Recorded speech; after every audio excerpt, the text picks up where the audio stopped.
Good morning friends, मैं Mahesh Kumawat. You are most welcome at our YouTube channel. हम आज पढ़ने वाले हैं रिफ्रैक्शन, अपवर्तन के बारे में। अपवर्तन क्या है, रिफ्रैक्शन क्या है? It's a basic property of light. Light की एक प्रॉपर्टी है जो वेव नेचर को शो करती है, अपवर्तन। अगर हम इसको डेली लाइफ में देखें कि अगर कोई बच्चा है आफ्टर 12th स्टडी करके किसी मेट्रो सिटी में जाता है तो एक प्रोबेबिलिटी ये बनती है कि अगर उसने अच्छी संगत ली है, अच्छी संगत है, गुड कंपनी के साथ में है, तो अपने करियर को एक नई ऊंचाई की ओर लेके जाएगा। अगर वही मिसलीड हो जाता है तो वह अपनी पढ़ाई से दूर होता जाता है। इट मीन्स आप ये कह सकते हैं कि अगर कोई भी व्यक्ति है एक एनवायरमेंट से दूसरे एनवायरमेंट में जाता है तो उसमें चेंज आना स्वाभाविक होता है। वैसे ही अपन बात करें लाइट की, लाइट के रेस्पेक्ट की, तो लाइट क्या है, एक मीडियम से दूसरे मीडियम में जाती है तो अपने पथ से थोड़ा सा विचलित होती है, डिफ्रेक्शन आता है, डिफ्लेक्शन आता है। उसी को किस नाम से जाना जाता है? अपवर्तन। So what's the definition of refraction? अगर लाइट है एक मीडियम से एक माध्यम से दूसरे माध्यम में जाएगी तो अपने पथ से विचलन की घटना क्या कहलाती है? रिफ्रैक्शन कहलाती है। Is it clear? Okay, next अपन देखते हैं। अब मीडियम क्या है? मीडियम अपन देखें, इसको डायग्राम अगर अपन बनाएं, फॉर एग्जाम्पल ये आपका कोऑर्डिनेट है। ऊपर जो आप मीडियम लेते हैं, डेंसर मीडियम लेते हैं सघन माध्यम के रूप में। सघन माध्यम के रूप में आप कोई भी ले सकते हैं, जल वगैरह।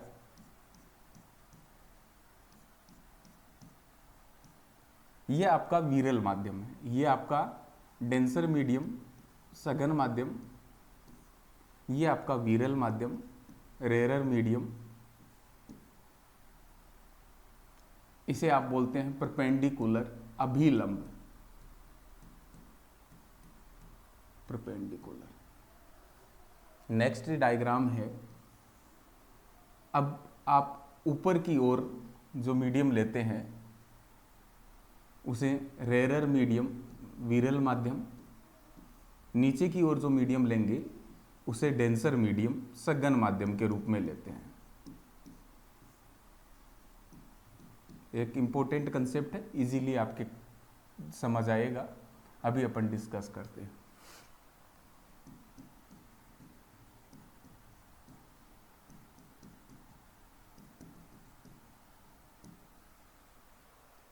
सबसे पहले अगर अपन बात करें कि रिफ्रैक्शन क्या है, रिफ्रैक्शन आपको बताया जैसे प्रकाश तरंग है वो एक माध्यम से दूसरे माध्यम में प्रवेश करती है तो अपने मार्ग से विचलित होती है, डिफ्लेक्शन आता है, that is known as refraction. वो अपवर्तन के नाम से जाना जाता है। अब इसके कुछ प्रॉपर्टीज हैं, प्रॉपर्टीज ऑफ रिफ्रैक्शन। अपवर्तन के कुछ गुणधर्म हैं।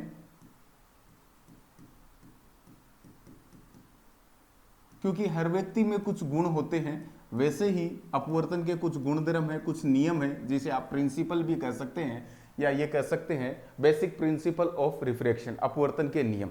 तो सबसे पहला अपवर्तन का नियम या सिद्धांत, अभिलंब। अगर कोई प्रकाश तरंग है अभिलंबवत आपतित होती है, आपतित होने का मतलब इंसिडेंट है, अगर वह 90 डिग्री पे सीधा सीधा अगर आपतित होती है तो क्या होगा? उसके मार्ग में कोई भी विचलन नहीं आएगा। ये जनरल फैक्ट भी है। अगर कोई व्यक्ति है, कोई स्टूडेंट है, डेली अपनी स्टडी कर रहा है, एक प्रॉपर मीडियम, एक सीधे माध्यम से गति कर रहा है तो उसके मार्ग में कोई विचलन नहीं आती है। जैसे आपने सुना है, सत्य परेशान हो सकता है, पराजित नहीं। वैसे ही प्रकाश है अगर अभिलंबवत 90 डिग्री, ये आपका 90 डिग्री का एंगल फॉर्मेशन है, 90 डिग्री के एंगल पर अगर प्रकाश आपतित होता है या इसके समांतर, अगर मैं इसके समांतर लेता हूं, देखो एग्जाम्पल समझिए आप, अगर इसके समांतर है, ये भी 90 डिग्री है, ये भी 90 डिग्री है, तो आप ये कह सकते हैं अगर कोई प्रकाश तरंग 90 डिग्री पे इंसिडेंट होता है एक माध्यम से दूसरे माध्यम पे, whether rarer medium to denser medium, denser medium to rarer medium, विरल से सघन माध्यम हो चाहे सघन से विरल माध्यम हो, कोई प्रभाव नहीं पड़ेगा क्योंकि ये अपने पथ को फॉलो कर रहा है, 90 डिग्री पर यह आपतित हो रहा है। तो अगर कोई प्रकाश तरंग 90 डिग्री पर आपतित होती है तो इसके मार्ग में कोई भी विचलन नहीं आता। यह आपकी बेसिक प्रॉपर्टी फर्स्ट है। सेकंड, अगर कोई प्रकाश तरंग है वो आपतित होती है एक एक्यूट एंगल, किसी न्यून कोण पर आपतित होती है तो न्यून कोण पर आपतित होगी तो क्या होगा? अगर कोई प्रकाश तरंग है, सपोज इस न्यून कोण पे आपतित होती है, इस एंगल को मैं नाम देता हूं इंसिडेंट एंगल आई, इंसिडेंट एंगल आई, आपतित तरंग। ये जो तरंग है, ये तरंग किस नाम से जानी जाएगी? आपतित तरंग के नाम से जानी जाएगी। ये जो एंगल है आई, एंगल आई किस नाम से जाना जाता है? I stands for incident angle, incident angle, आपतित कोण।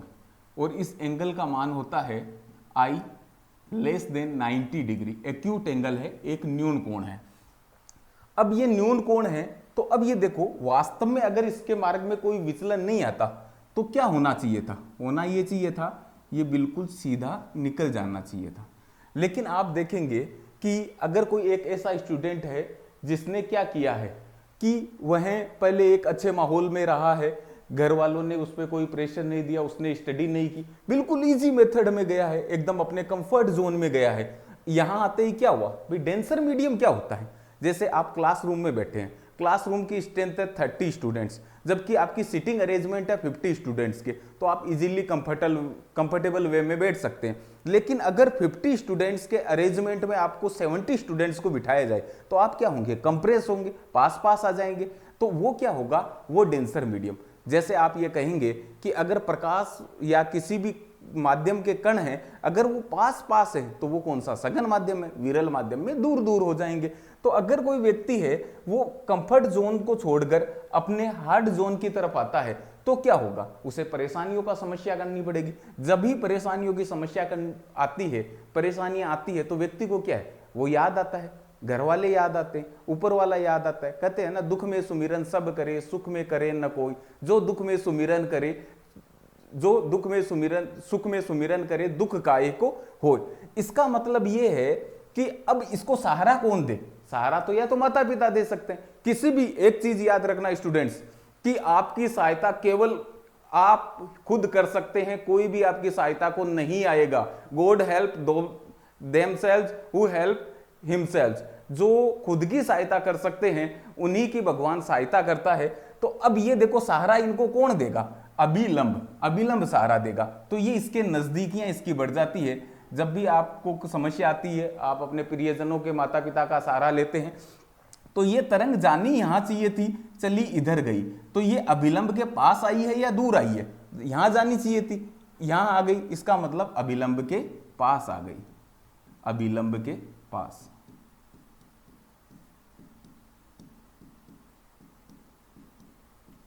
तो आपका दूसरा नियम क्या बन गया? अगर कोई प्रकाश तरंग है विरल माध्यम से सघन माध्यम में जाती है, rarer medium to denser medium, तो वह अभिलंब के पास आ जाती है। यह आपका सेकंड नियम का हाफ प्रिंसिपल हो गया। सेकंड बात करते हैं, अगर कोई प्रकाश तरंग है वो सघन माध्यम से, अब अपन लेते हैं सघन माध्यम से, ये आपकी इंसिडेंट वेव है, आपतित तरंग है, ये एंगल है इंसिडेंट एंगल, ये एंगल है इंसिडेंट एंगल, आपतन कोण। अब वास्तव में होना क्या चाहिए? ये सीधी सीधी निकल जानी चाहिए। अब यहां आप देखेंगे एक व्यक्ति है जिसने स्टार्टिंग से परेशानियों का सामना किया है। परेशानियां आप ये समझ सकते हैं, परेशानियों का मीन्स, मेरा कहने का मतलब क्या है, उसने रेगुलर स्टडी की है और अपने कंफर्ट जोन को त्याग चुका है। अगर कोई व्यक्ति 12th के बाद में 3 से 4 साल मेहनत कर लेता है तो आने वाले 50 साल ये इस चीज की गारंटी है कि उसका जो लाइफ स्टाइल है वो एक अच्छे और बेहतर व्यक्ति के रूप में, ह्यूमन बीइंग के रूप में रहने वाली है। तो अगर कोई प्रकाश तरंग है पहले से सघन माध्यम में है तो विरल माध्यम में क्या होगा? विरल माध्यम में है भाई, इसने परेशानियां देखी है, अब यहां तो इसको अपना अच्छा माध्यम मिल रहा है, कंफर्ट जोन मिल रहा है, तो ये क्या होगा? खुला होकर काम कर सकता है। इसका मतलब यह अभिलंब से क्या चला जाता है?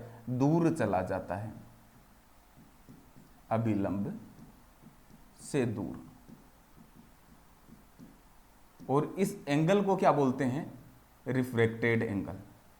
ये इंसिडेंट एंगल है, ये रिफ्रैक्टेड एंगल है। आपतन कोण है, ये अपवर्तन कोण है।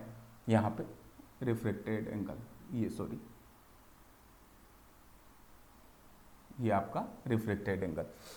तो सेकंड प्रिंसिपल आपका बना, यदि कोई प्रकाश तरंग विरल माध्यम से सघन माध्यम में आती है तो अभिलंब के पास आ जाती है, सघन से विरल माध्यम, डेंसर टू रेयरर मीडियम जाती है तो अभिलंब से दूर हो जाती है। पहला नियम था अगर कोई प्रकाश तरंग 90 डिग्री पे या इसके पैरेलल आपतित होती है तो सीधी गुजर जाती है, इसके मार्ग में कोई विचलन नहीं आता। थर्ड लॉ, तीसरा नियम है, तीसरी प्रॉपर्टी है, सिद्धांत है इसका कि आपतन कोण की ज्या, आपतन कोण की ज्या, इसको आप हिंदी में ज्या बोलते हैं, इंग्लिश में जब आपने ट्रिग्नोमेट्री पढ़ी थी, ट्राई मतलब तीन, गोन मतलब आपके तीन कोणों का जो मेजरमेंट होता है, sine cos theta, tan cosec sec theta, जिसको आप कहते हैं, तो ज्या बोलते हैं साइन थीटा को, ज्या बोलते हैं साइन थीटा को, और कोज्या बोलते हैं कोस थीटा को। कोस थीटा को किस नाम से जाना जाता है हिंदी में? कोज्या, कंफ्यूज होने की जरूरत नहीं है। टेन थीटा को किस नाम से जाना जाता है? स्पर्श ज्या के नाम से जाना जाता है।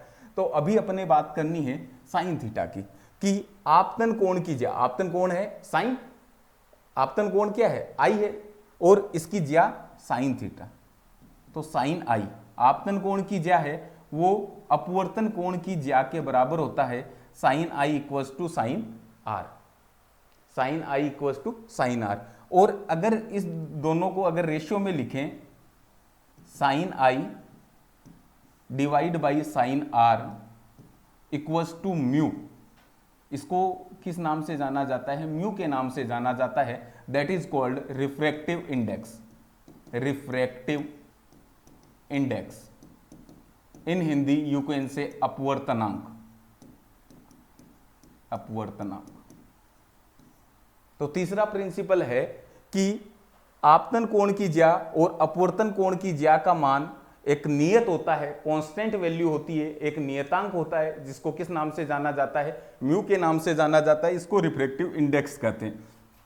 अब यहां से आपके क्वेश्चन बनना स्टार्ट होते हैं। इस क्वेश्चन को आप देखेंगे किस तरीके से बनते हैं। अब अगर कोई आपसे क्वेश्चन पूछे कि स्नेल का नियम किस सिद्धांत पर आधारित है? स्नेल का नियम, जो ये आपने रूल पढ़ा है, it is called Snell's rule, Snell's rule, Snell का नियम, स्नेल का नियम। तो इस क्वेश्चन को आपको इस तरीके से बनाया जा सकता है कि प्रकाश की कौन सी घटना पर स्नेल का नियम आधारित है। पहला ऑप्शन आपको देता है रिफ्रैक्शन, दूसरा रिफ्लेक्शन, तीसरा टोटल इंटरनल रिफ्लेक्शन, चौथा देता है डिस्पर्जन, वर्ण विक्षेपण। तो आपका आंसर क्या होगा? रिफ्रैक्शन। अपवर्तन की घटना पर कौन सा नियम आधारित है? स्नेल का नियम। स्नेल का नियम क्या था? आपतन कोण की ज्या, अपवर्तन कोण की ज्या, दोनों का मान एक नियत होता है, कांस्टेंट होता है, जिसे आप अपवर्तनांक या रिफ्रैक्टिव इंडेक्स कहते हैं। नेक्स्ट अपन बात करें, ये जो रिफ्रैक्टिव इंडेक्स है, ये देखो एक चीज आप खुद ध्यान देखेंगे, डेली लाइफ में आप देखते हैं एक मात्रक होता है। मात्रक क्या होता है? मात्रक क्या होता है? अगर मैं ये कहूं कि भाई आपको दूध लाना है, तो मैं आपको ये नहीं कह सकता कि भाई 4 मीटर दूध लेके आ जाए, ला सकते हैं। अगर मैं ये कहूं आलू लाना है, तो आपको ये कह सकता हूं कि भाई आप ये 3 मीटर आलू ले आए, नहीं ला सकते। तो हर प्रॉपर्टी, हर वस्तु को मापने के लिए एक निश्चित यूनिट होती है, जिसे आप क्या कहते हैं? मात्रक कहते हैं। अब यहां देखें, कोण है, कोण को किसमें मापा जाता है? कोण को मापा जाता है रेडियन में। ऊपर भी रेडियन, नीचे भी रेडियन, आपस में क्या हो गए? Cancel out. तो इसका मात्रक क्या होगा? मात्रकहीन। इसका कोई मात्रक नहीं होगा, जिसे आप कहते हैं यूनिटलेस। इसकी कोई भी यूनिट नहीं होगी। और इसके डायमेंशंस क्या होंगे? विमाहीन। इसका कोई डायमेंशन नहीं होगा। तो यहां से सेकंड क्वेश्चन बनता है कि निम्न में से किन राशियों के मात्रक नहीं है? तो जो ये अपवर्तनांक है, इसका न तो कोई मात्रक है, न ही कोई विमा है। ये ध्यान रखना प्रिय स्टूडेंट्स, क्योंकि ये जनरली पूछा जाता है कि अपवर्तनांक है, रिफ्रैक्टिव इंडेक्स है, इसका मात्रक क्या होता है, इसका डायमेंशन क्या होता है? तो न तो इसका कोई मात्रक है, न ही क्या है? विमा है। नेक्स्ट इसके क्वेश्चन अपन डिस्कस करते हैं, और क्या किस तरीके से क्वेश्चन अराइज हो सकते हैं।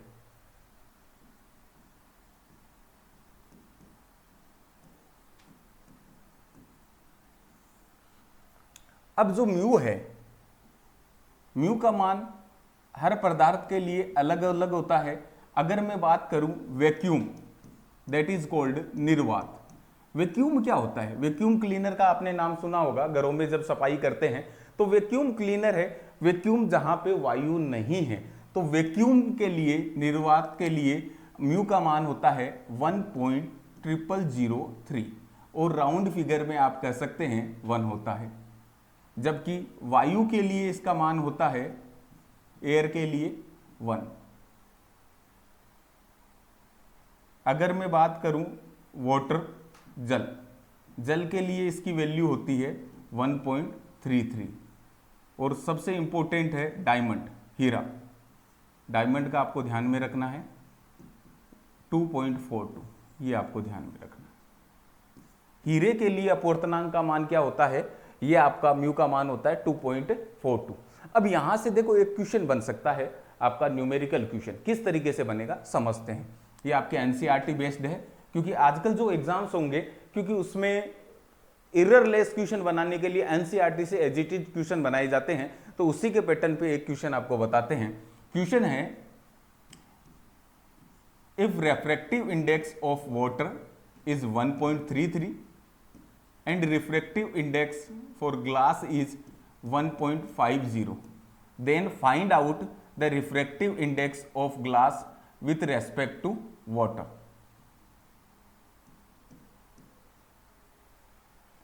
अगर पानी का अपवर्तनांक 1.33 और कांच का अपवर्तनांक 1.50 है, तो आप ये कह सकते हैं कि पानी के सापेक्ष कांच का अपवर्तनांक क्या होगा। पानी के सापेक्ष कांच का अपवर्तनांक क्या होगा, पानी के सापेक्ष कांच का अपवर्तनांक क्या होगा। क्वेश्चन क्लियर है।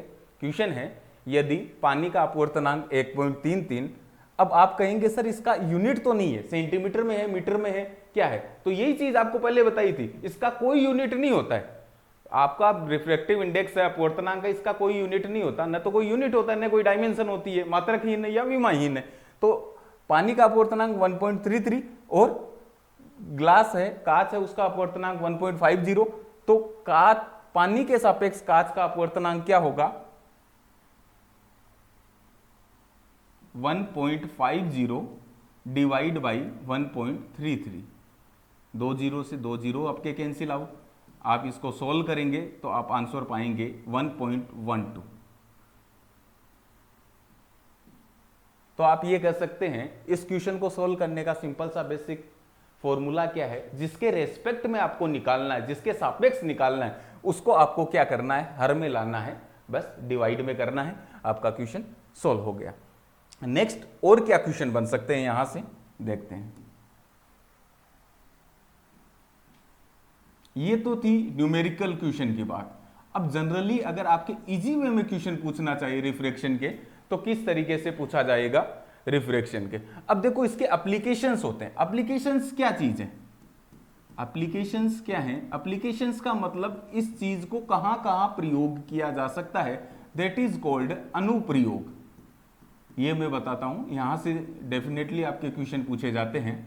फर्स्ट, सूर्योदय के समय और सूर्यास्त के समय आप एक घटना देखते हैं, सूर्योदय के समय व सूर्यास्त के समय, सूर्यास्त, सनराइज और सनसेट, सूर्योदय के समय से कुछ समय पहले और सूर्यास्त के होने के बाद कुछ समय बाद में सूर्य आपको दिखाई देता है। वास्तव में सूर्य आपको दिखाई नहीं देता है, सूर्य दिखाई देता हुआ प्रतीत होता है। तो आप ये कह सकते हैं, क्वेश्चन पूछा जाएगा कि सूर्योदय से पूर्व सूर्यास्त के बाद में सूर्य का दिखाई देना प्रकाश की कौन सी घटना पर आधारित है।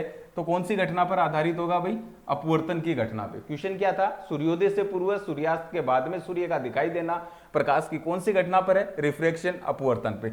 नेक्स्ट, आजकल आप एक बेसिक फिनोमिना देखते हैं कि नींबू का, जनरली बड़े बड़े शोरूम्स दुकानों में देखते हैं, कांच का ग्लास होता है, उसमें पानी भरा रहता है, उसमें एक नींबू रखता है। तो आप ये कह सकते हैं कि पानी से भरे कांच के ग्लास में रखा नींबू है, वो अपनी एक्चुअल साइज से बड़ा दिखाई देता है। जो नींबू है वास्तविक साइज है उसकी, उससे बड़ा दिखाई देता है। इसका रीजन क्या है, अपवर्तन। तो क्वेश्चन पूछा जाएगा कि पानी से भरे कांच के ग्लास में रखे नींबू का बड़ा दिखाई देना किसका एग्जाम्पल है, अपवर्तन का। नेक्स्ट है, एक कांच की पट्टिका है, कांच की पट्टिका, ये जैसे ऑफिसों में आपको देखने को मिलती है। अगर कोई कागज है, अगर कोई कागज है, पेपर है, उसके ऊपर कांच की पट्टिका रख देते हैं, तो कागज पर जो अंकित अक्षर हैं वो क्या है, आपको बड़े दिखाई देते हैं। ये भी किसका एग्जाम्पल है, रिफ्रैक्शन। तो आप कह सकते हैं कि कागज पर रखी कांच की पट्टिका से कागज पर लिखे अक्षरों का बड़ा दिखाई देना किसका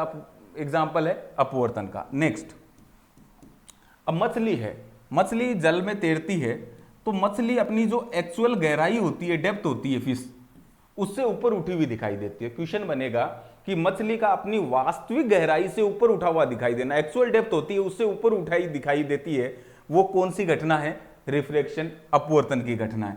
नेक्स्ट एक आप देखते हैं जो लिक्विड है, द्रव है, लिक्विड में अगर कोई अंशतः मुड़ी हुई छड़ है, कोई एक रोड है जो लिक्विड में अंशतः मुड़ी हुई है या खड़ी है, तिरछी खड़ी हुई है, तो आपको या तो मुड़ी हुई दिखाई देगी। किसी भी लिक्विड में अगर आप कोई एक रोड रख देते हैं तो वो या तो आपको मुड़ी हुई दिखाई देगी या ऊपर उठी हुई दिखाई देगी। ये भी किसका एग्जाम्पल है? रिफ्रैक्शन, अपवर्तन का है। नेक्स्ट है जो तारे हैं, तारों का टिमटिमाना, टिमटिमाना, ट्विंकलिंग ऑफ द स्टार। तारे टिमटिमाते हुए प्रतीत होते हैं। तारे वास्तव में हिलते थोड़ी हैं, लेकिन वो आपको प्रतीत होते हैं। क्यों प्रतीत होते हैं? ये घटना है अपवर्तन। तो यहां से ये क्वेश्चन काफी बार पूछा गया है कि तारों का टिमटिमाना, तारों का टिमटिमाना है वो कौन सी घटना पर आधारित है? रिफ्रैक्शन।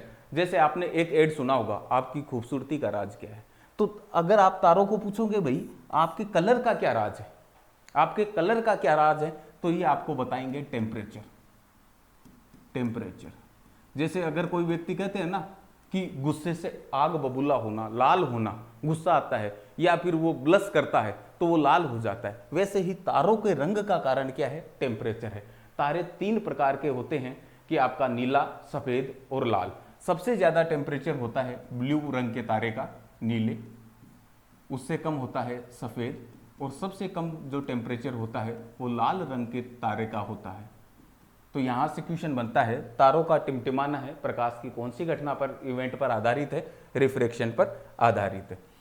नेक्स्ट एग्जांपल पूछा जाए आपसे अगर कि एक बकेट है, एक बाल्टी है, बाल्टी का जो बॉटम है, तल है, बाल्टी पानी से भरी हुई है, तो उसका जो बॉटम है वो आपको ऊपर उठा हुआ दिखाई देगा अपनी एक्चुअल डेप्थ से। तो ये भी किसका कारण है?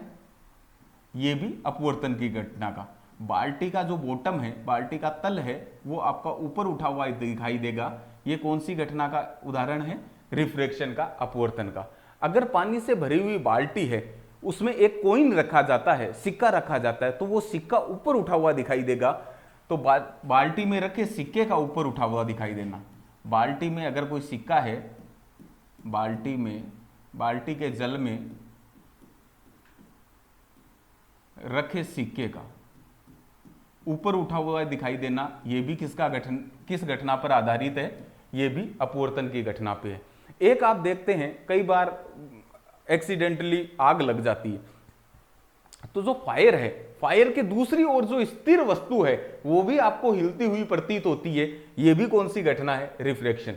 तो यहां से जनरली जो क्वेश्चन पूछा जाता है, एक तो छड़ का पूछा जाता है कि द्रव में अंशतः डूबी हुई छड़ है, वो आपको मुड़ी हुई दिखाई देती है, कौन सी घटना है? रिफ्रैक्शन। तारों का ट्विंकलिंग ऑफ द स्टार, आपके अपवर्तन का। सूर्योदय व सूर्यास्त के समय सूर्य का दिखाई देना, ये अपवर्तन। अब देखो यहां से आपको कंफ्यूज करने की पूरी संभावना है।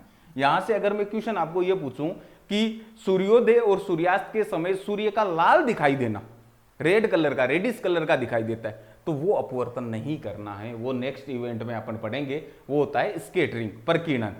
तो प्रकीर्णन अलग है जबकि ये अलग है। तो आप ये कह सकते हो सूर्योदय व सूर्यास्त के समय सूर्य का दिखाई देना, ये कौन सी घटना है? ये आपकी अपवर्तन की घटना पर आधारित है।